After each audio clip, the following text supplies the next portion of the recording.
A ministra Rosa Weber, presidente do STF, comparou os atos do 8 de janeiro em Brasília com o ataque dos japoneses contra a base naval dos Estados Unidos em Pearl Harbor, no Havaí, em 7 de dezembro de 1941.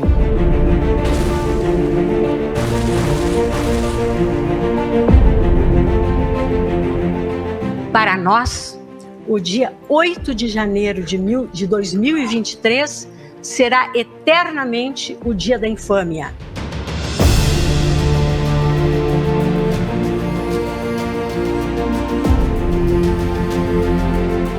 O senhor era o responsável pelo GSI, mas eu te respondo então, já que o senhor quer ficar calado. O senhor me responde, o senhor está aqui para responder, não me perguntar. Não vou responder para o senhor, deputado. O senhor não vai responder? Não.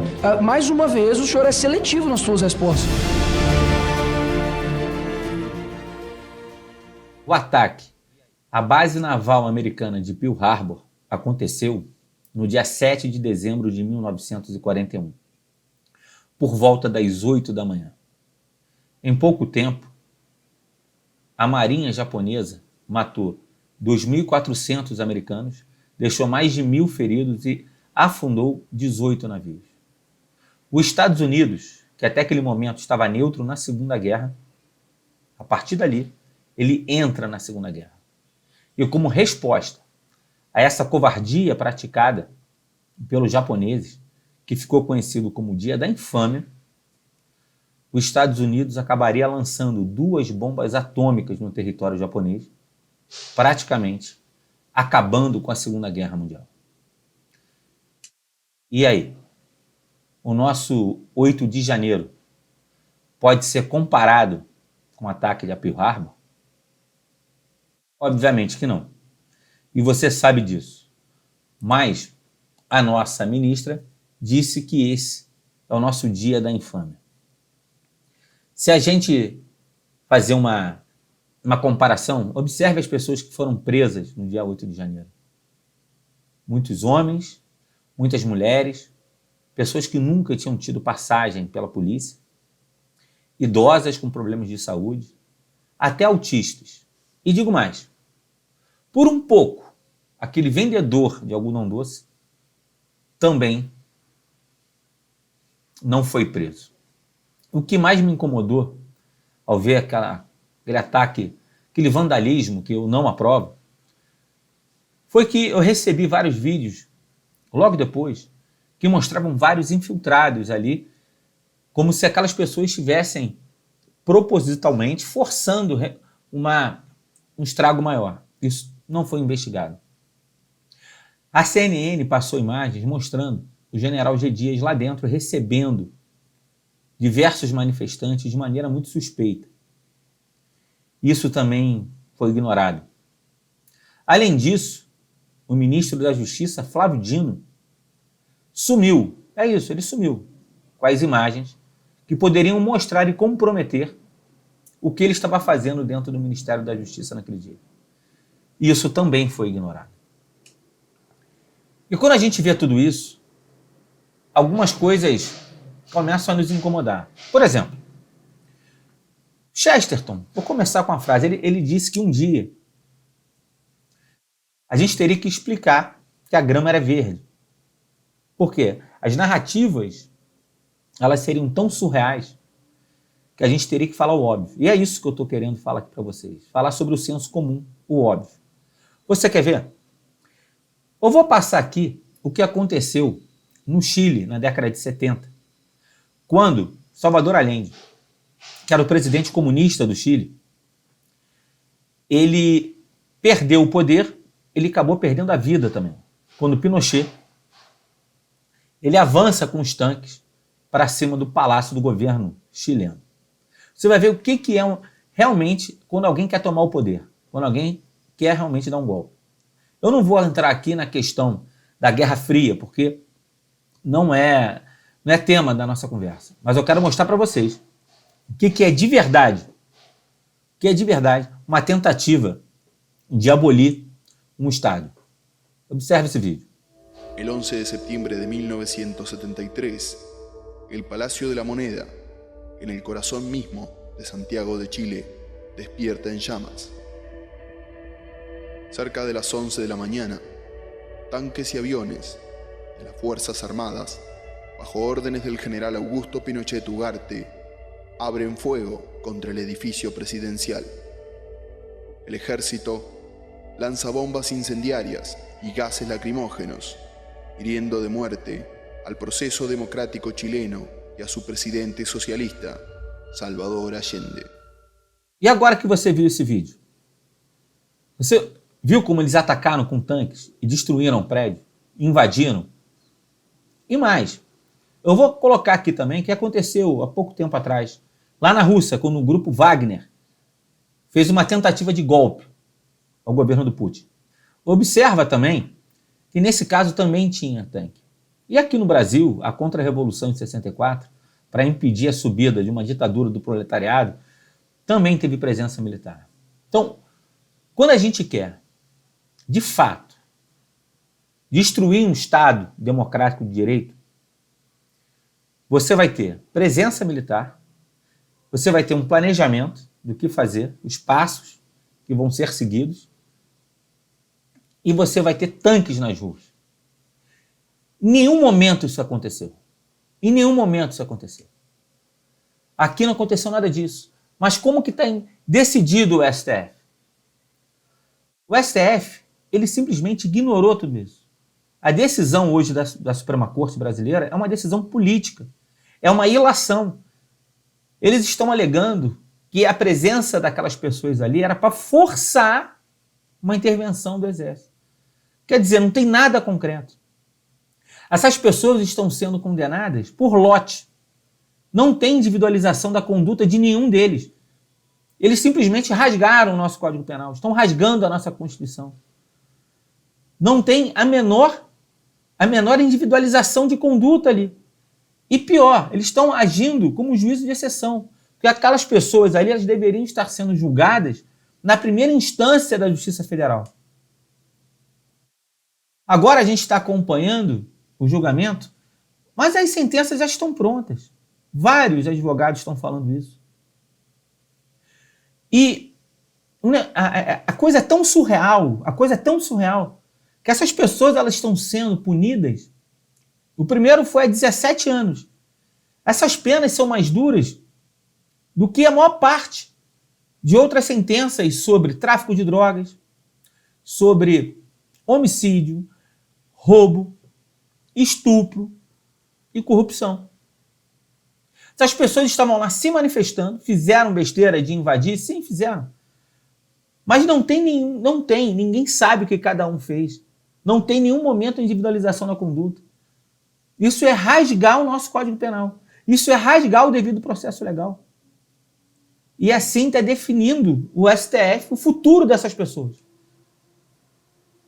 E por que que a gente fica revoltado quando vê isso? Porque isso afronta o que eu chamo de senso comum. O senso comum é esse senso que percebe uma realidade e ela vai atuar em cima dessa realidade, e não em cima de narrativas. E esse vídeo, como é para o canal Senso Comum, eu queria mostrar para vocês três parâmetros importantes do senso comum que levam no final a um senso de justiça. Que se qualquer desses três sensos, que eu vou mostrar aqui para vocês, eles não forem levados em consideração, a gente vai ter essa indignação que a gente está tendo agora. Então, a primeira coisa que eu quero falar para vocês sobre o senso comum é a questão do senso da realidade. O que aconteceu no dia 8? A gente pode fazer uma equivalência com o que de fato aconteceu, por exemplo, lá no Chile? Ou o que aconteceu aqui em 64? Não. Não foi isso. Em 2017, várias pessoas de esquerda, entre 40 a 100 mil pessoas, atacaram os prédios e tentaram invadir os ministérios. Eles botaram fogo em 3 prédios do Ministério. O Ministério da Agricultura, Meio Ambiente e Planejamento. Eu me lembro dessas cenas, porque eles estavam contra o Temer, falando em golpismo, essa narrativa que a gente escuta até hoje. Eles fizeram um ataque muito mais violento do que esse. Ali houve uma tentativa de abolir um Estado democrático de direito, uma tentativa de golpe. Não, eles foram considerados vândalos e foram punidos. por vandalismo. Então, se você pegar eles como um parâmetro, a realidade foi essa. Eles agiram como vândalos em 2017? Sim. Em 2023, esse ano, eles agiram como vândalos? Sim. Eles deveriam ter sido tratados como vândalos, individualizando a pena deles, a conduta de cada um deles? Sim, mas não foi isso que aconteceu. Então, a gente observa que nesse primeiro ponto, que é o senso da realidade, eles simplesmente ignoraram o senso da realidade. O segundo senso que eu digo da mente comum é o senso da proporção. A pena desse primeiro condenado, a 17 anos, de maneira absurda, ela é 25 vezes maior da pena dos condenados lá no Capitólio, do 6 de janeiro. Foi 6, não esqueci qual dia, acho que é 6 de janeiro nos Estados Unidos. 25 vezes maior a pena aqui do que a pena lá. Então, olha a proporção. E como eu disse em relação à proporção, a pena de 17 anos é maior do que a maioria dessas penas de assalto, furto, estupro, corrupção e tráfico de drogas. É proporcional às pessoas que estavam lá, entraram dentro dos prédios do governo e saíram, entraram principalmente no Congresso. Se você não comprova que houve que determinada pessoa quebrou determinado bem, se você não consegue comprovar isso, tem que levar em consideração, se você conseguir pelo menos imagem que ela entrou dentro do Congresso, ela tem que ser julgada por ter entrado, por ter invadido. E só isso. Só isso. Existe uma proporção. Você, por exemplo, liberar um condenado. Teve aquelas manifestações do Black Bloc, não sei se vocês se lembram, quando aquele jornalista ele estava filmando, ele foi acertado e acabou morrendo. Quem fez isso? São todos de esquerda. Eles ainda nem foram julgados. Agora, o que aconteceu em 8 de janeiro, abriram um tribunal de exceção e eles estão sendo condenados a 17 anos. É proporcional? Então, observa que tudo isso que aconteceu, que tem acontecido, não é proporcional. O que tem, se a gente levar o padrão da nossa justiça brasileira, de pena de tráfico de drogas e pena de corrupção, quantidade de corrupto que foi absolvido. Tem um corrupto que chegou à presidência. Porque ele não foi absolvido, ele foi descondenado. Ele foi condenado em 3 instâncias por corrupção. E hoje ele é o presidente da República. Está vendo pessoas que estavam satisfeitas com essa situação sendo presas por 17 anos. Não existe senso de proporção. É isso que eu quero trabalhar com vocês, esse senso comum. E mostrar por que a gente, que tem um senso comum, não tem um senso ideológico de narrativa, a gente fica indignado. E outro aspecto do senso comum, que eu acho crucial, é o senso crítico e cético. A gente tem que ter esse ceticismo. O que é isso? É você avaliar as situações sem muita emoção, mas usando a razão, para que a gente consiga fazer uma avaliação correta daquilo que aconteceu. E assim a gente, no caso que a gente está tratando aqui, buscar as motivações reais daquela situação. Sebastião Coelho, o desembargador aposentado, que teve a coragem de falar na cara dos ministros do STF, que eles eram as pessoas mais odiadas do país, e ele falou com tristeza, e eu repito isso com tristeza também, porque eu sou advogado. Eu não queria que fosse assim. E aí depois o ministro Alexandre de Moraes falou que não, que aquilo era um discurso de ódio. Ele exalava ódio pelos pobres, mas ele dizia que aquilo era um discurso de ódio. Se ele duvida do que Sebastião falou, por que ele não vai na rua andar? Vai lá, vai na Avenida Paulista, vai dar uma voltinha na Avenida Paulista e sente o calor humano da população. Mas isso não é à toa. E eu estou explicando que isso não é à toa. Mas voltando na questão do ceticismo, olha a pergunta que ele fez. Ele queria entender, em todos que estavam na Praça dos Três Poderes, tinha um ânimos nitidamente golpista, que você tem que individualizar a conduta. Será que todos aqueles que estavam lá queriam, de fato, derrubar o autista que foi preso? Ele estava ali para praticar, para protestar contra o aborto. E ele foi preso, um autista. Então, assim, a gente observa que nesse caso aqui, a gente olhar de maneira cética, a gente vê que a motivação da maioria das pessoas que estavam lá não eram essas. quando a gente observa que não levaram em consideração os vídeos que pareciam que tinham infiltrados, a gente já fica cada vez mais cético em relação à decisão do STF. Quando o Flávio Dino esconde as imagens, a gente aumenta o nosso ceticismo. Por quê? A gente vai tirando emoção e vai olhando a realidade. A gente tem que ter esse olhar cético sobre isso. E quer ver um ceticismo maior de todos? Qual é a intenção real dos ministros do STF? A gente não pode olhar hoje para o STF como um órgão jurídico. Isso acabou, isso ficou no passado. Hoje ele é um órgão político. Respeitadíssimo doutor Ives Gandra Martins estava falando isso ontem no Oeste Sem Filtro. A gente precisa voltar a ter um equilíbrio entre esses três poderes e a gente não tem esse equilíbrio. Por quê? Porque nesse julgamento eles não olharam para a realidade, eles não agiram de maneira proporcional. E mais, se a gente tiver o ceticismo, a gente sabe quais são as reais intenções dele. E quando a gente chega, portanto,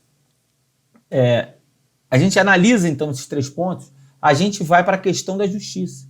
Porque uma decisão ela só é justa de verdade se ela obedece a esses três critérios. Três critérios do senso comum.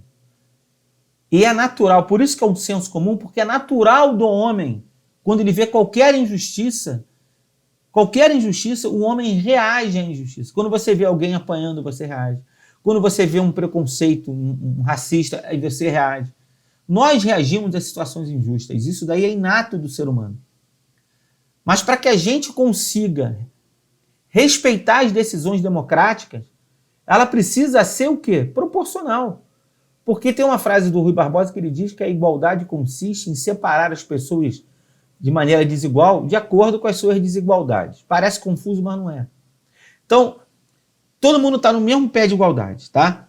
Mas se alguém comete um homicídio, a pena dessa pessoa tem que ser muito maior do que alguém que invadiu um prédio público.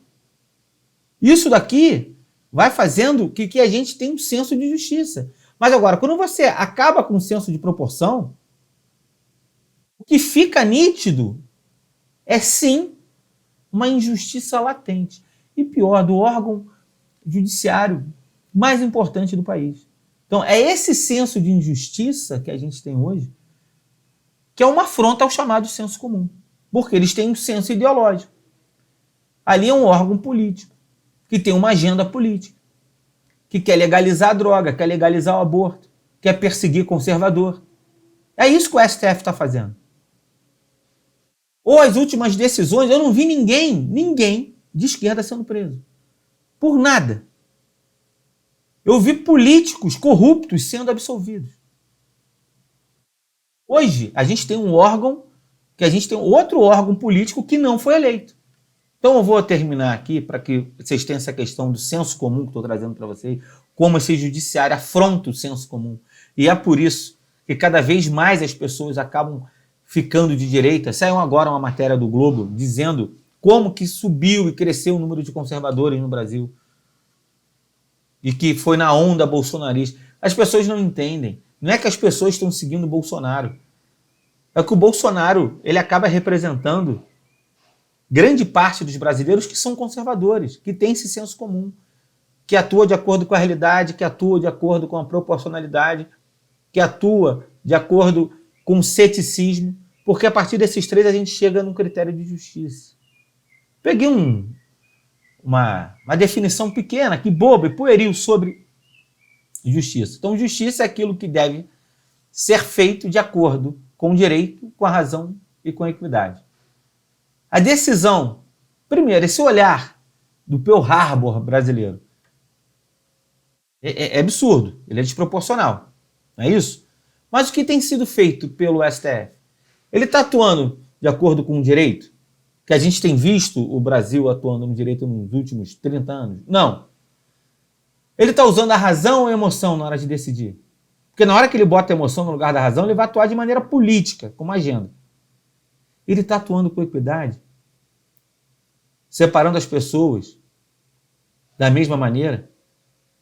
Não, porque em 2017 teve isso, eram vândalos. Ok, vândalos. Quando você vê Salvador Allende lá sendo derrubado por Pinochet com tanques na rua e você colocar essas pessoas no mesmo pacote, Você acha que isso é equidade? Não, também não é.